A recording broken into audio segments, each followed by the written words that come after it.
irmãos, 20 de abril de 2020, e nós vamos dar continuidade aqui aos nossos estudos, os nossos devocionais semanais.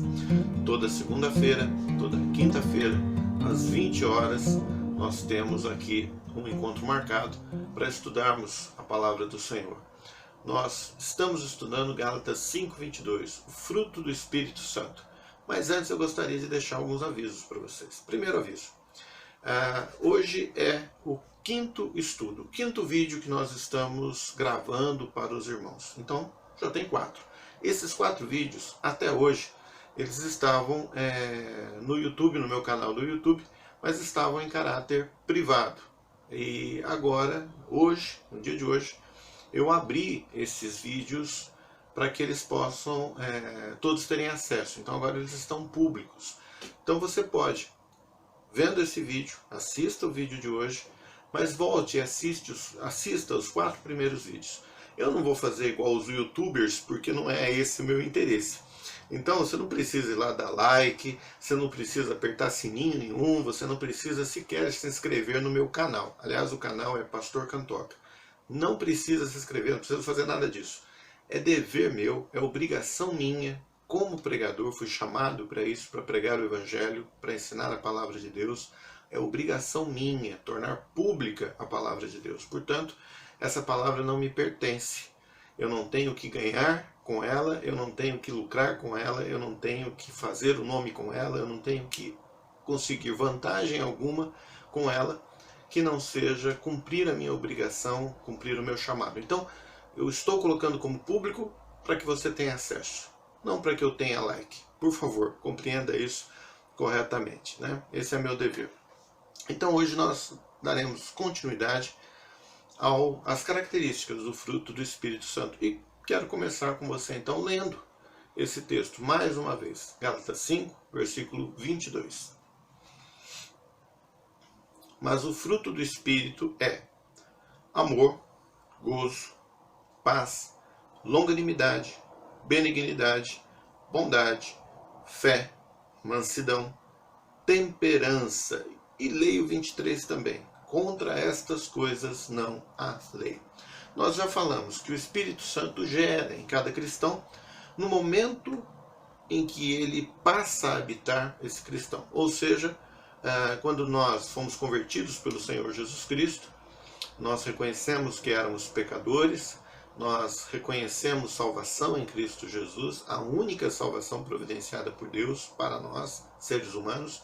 E quando nós fizemos isso, nos convertemos ao Senhor Jesus Cristo, imediatamente o Espírito Santo passou a habitar em nós. E quando ele passou a habitar em nós, então ele gerou em nós o fruto que o apóstolo Paulo diz aqui em Gálatas 5, versículo 22. E esse fruto possui características que distinguem então o cristão de um outro ser humano que ainda não aceitou a Cristo.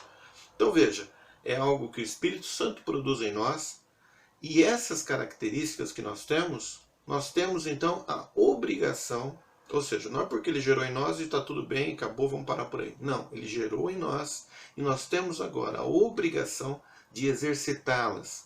Nós precisamos então praticá-las para que elas possam ser fortalecidas na nossa vida, fortalecidas na nossa conduta, no nosso dia a dia, possam ser aperfeiçoadas. Então o Espírito Santo gerou em nós, não é algo que nós conseguimos, que nós fazemos, mas a partir do momento que nós temos essas características, que nós temos essas capacidades, então nós temos a obrigação, a responsabilidade de exercitá-las, de praticá-las, para que elas possam ser fortalecidas em nós, para que elas possam ser aperfeiçoadas.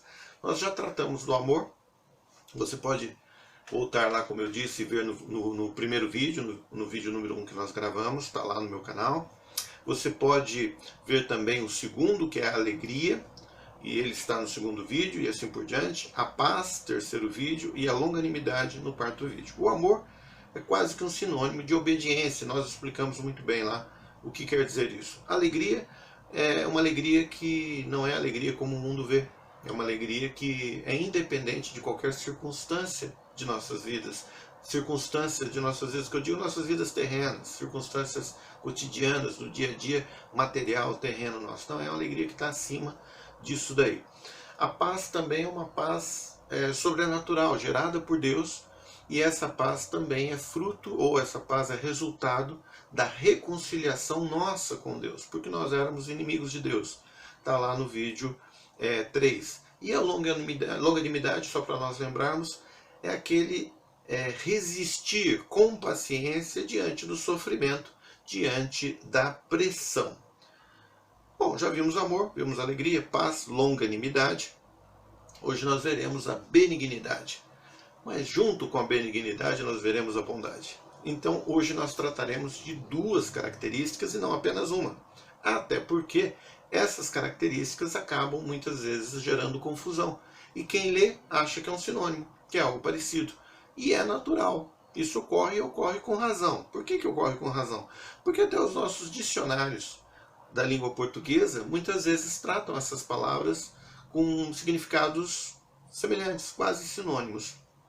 Então, a primeira observação que eu queria fazer: se você tem uma Bíblia Almeida e corrigida, uma versão Almeida e corrigida, ou uma Almeida corrigida fiel, ou uma Almeida revista e atualizada, você vai encontrar benignidade e bondade.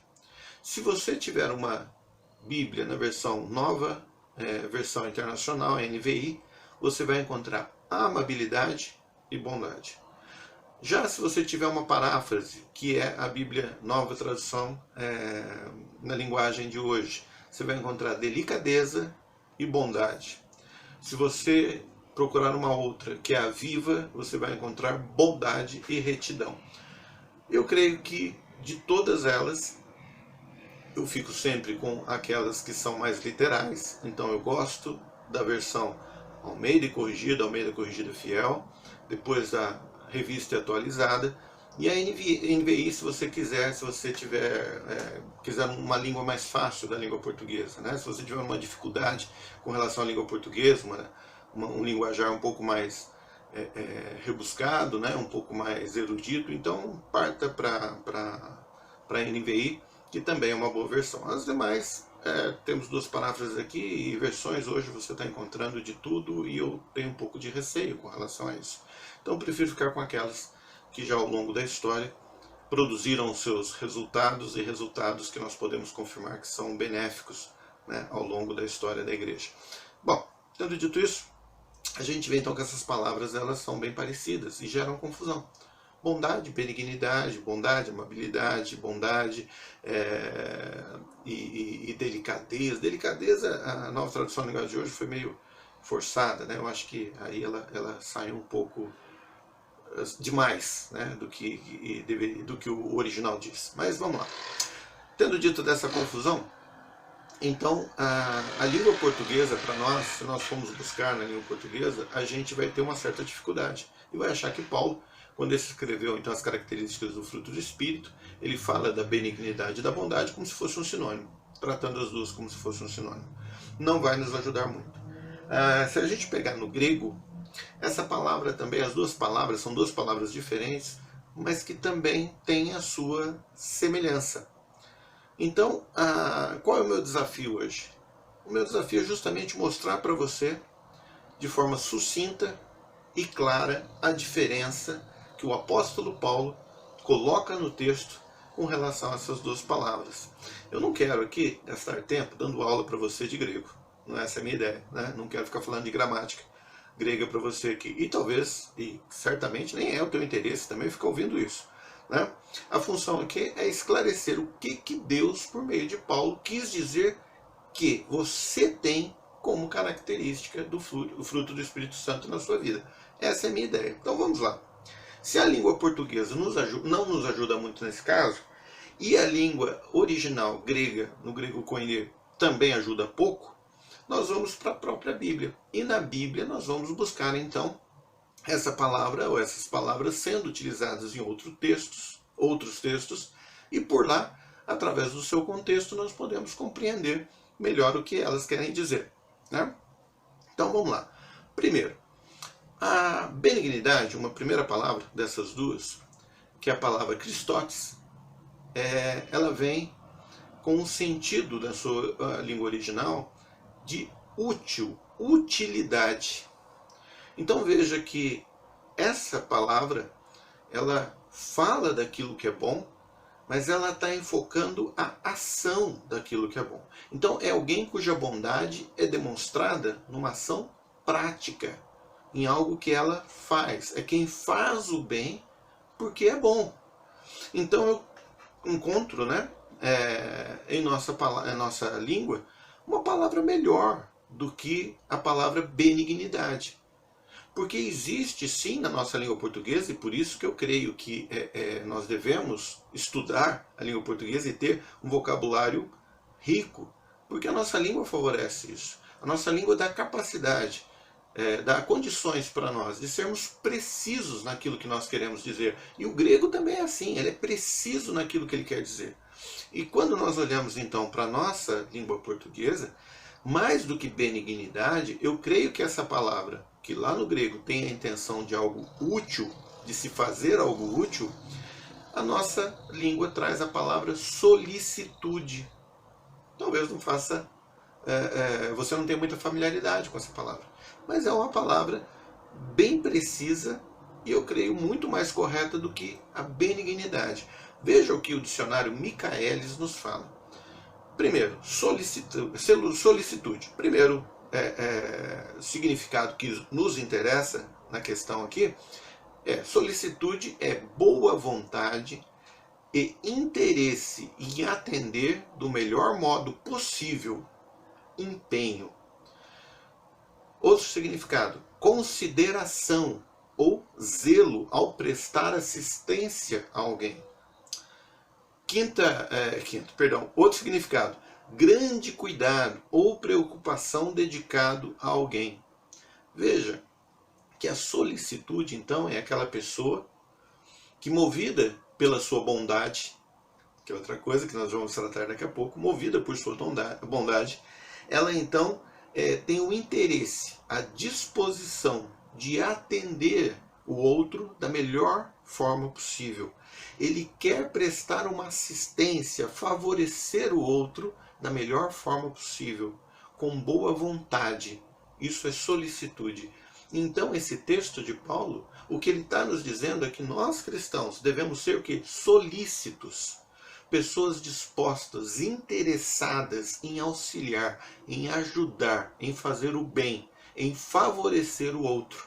Essa é a ideia da benignidade. É alguém que quer ajudar o outro, alguém que quer ser útil, alguém que é agradável, que está disposto, está interessado, cuidadoso, atencioso com o outro. E é assim que o cristão deve ser. Então, benignidade, quando você olha nesse texto, talvez seja melhor você trocar essa palavra e na sua mente trazer: devo ser solícito, devo ter interesse em ajudar o meu irmão, devo ter cuidado por ele, atenção, me disponibilizar para ele, não me omitir, não ficar no canto, não esquecer, não deixar o outro, não agir com apatia em relação ao meu irmão. Bom, então, benignidade, creio eu, uma fórmula boa seria nós entendermos que aquela pessoa que é solícita, ela é bondosa, acrescenta-se atenciosa e mais um pouco disposta a favorecer o outro, a agir em favor do outro. Isso é uma pessoa solícita e essa é uma característica que o Espírito Santo, então, gerou por meio do seu fruto em você. Você tem que ser uma pessoa solícita, uma pessoa que vai à frente, que tem interesse de ajudar, que tem interesse de auxiliar, que é útil na obra. E tudo isso com bondade. Veja o texto de Tito. Peço que você abra em Tito. Tito, capítulo 3, versículo 4 ao 7. Mas quando apareceu a benignidade e amor de Deus, ou seja, mas quando apareceu a solicitude e amor de Deus, nosso Salvador, para com os homens, ou seja, Deus quis nos favorecer, Deus agiu, Ele estava interessado, Ele foi atencioso para conosco, Ele fez por nós, né? Por causa da sua bondade. Quando isso aconteceu, nosso Salvador, 5, não pelas obras de justiça que houvéssemos feito, ou seja, a gente não tinha feito nada para Ele, mas segundo a sua misericórdia, o que Ele fez? Ele nos salvou pela lavagem da regeneração e da renovação do Espírito Santo. que abundantemente Ele derramou sobre nós por Jesus Cristo, nosso Salvador, para que, sendo justificados pela sua graça, sejamos feitos herdeiros segundo a esperança da vida eterna. Ou seja, versículo 4, quando apareceu a solicitude de Deus, o amor de Deus, nosso Salvador, para com os seres humanos, o que Deus fez? Ele nos salvou por meio do Senhor Jesus Cristo. Ele fez, ele agiu de boa vontade, ele agiu com interesse, ele nos atendeu nas nossas necessidades da melhor maneira possível. Ele se empenhou, ele considerou cada um de nós, ele teve zelo, ele prestou a assistência que nós precisávamos que ele prestasse. Ele demonstrou grande cuidado por nós, uma preocupação, uma dedicação por cada um de nós, entregando o seu próprio Filho para que morresse pelos nossos pecados. O que é isso? É a benignidade aqui, mas que Paulo, lá no Novo Testamento, lá no tempo dele, ele escreveu com o interesse de demonstrar o seguinte: se pudesse trazer para a língua portuguesa hoje, Paulo diria: seja solícito, haja dessa forma, com interesse pelo seu próximo. A segunda palavra é a palavra bondade, né? No grego é agotizine. Então essa palavra, ela não está tão se referindo à ação, mas está falando aquilo que é intrínseco, aquilo que é a essência do ser humano. Então ela está falando o seguinte: o cristão, o Espírito Santo gerou um fruto, e esse fruto tem como característica de que a essência do cristão é boa. Então a índole dele é boa. Essa palavra tem muito a ver com a correção moral, com a justiça, com a honestidade. Então essa é a bondade que Paulo está falando. É alguém que, na sua essência, ele é bom, porque ele foi regenerado por Deus. Então, em suma, o cristão é alguém que faz o bem, ou seja, ele é solícito, porque ele é bom. Duas características. Ele age fazendo o bem. Outra característica, ele, intrinsecamente, na sua essência, ele é bom. Então, ninguém é verdadeiramente bom se não estiver disposto a fazer o bem. Mas também, quem faz o bem só faz o bem. Perdão, o cristão é alguém que faz o bem porque é bom, e não é bom porque faz o bem. Vamos voltar tudo? Então vamos lá. O cristão é alguém que faz o bem, é solícito, porque ele é bom. E não ele é bom porque ele é solícito, porque ele faz o bem. Beleza? Segundo, ninguém é verdadeiramente bom se não estiver disposto a fazer o bem. Todo mundo, ou todas as pessoas que são verdadeiramente boas, que são regeneradas por Cristo Jesus, que são a habitação do Espírito Santo, todas essas pessoas, elas estão dispostas a fazer o bem. Se você não está disposto a fazer o bem, reexamine, na verdade, se você verdadeiramente é bom.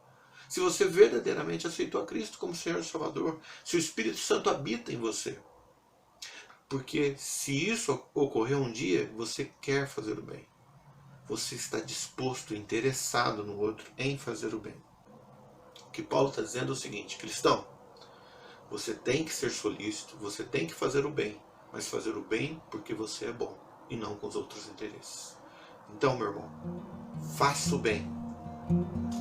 Benignidade, solicitude, mas faça o bem porque você é bom. Seja íntegro.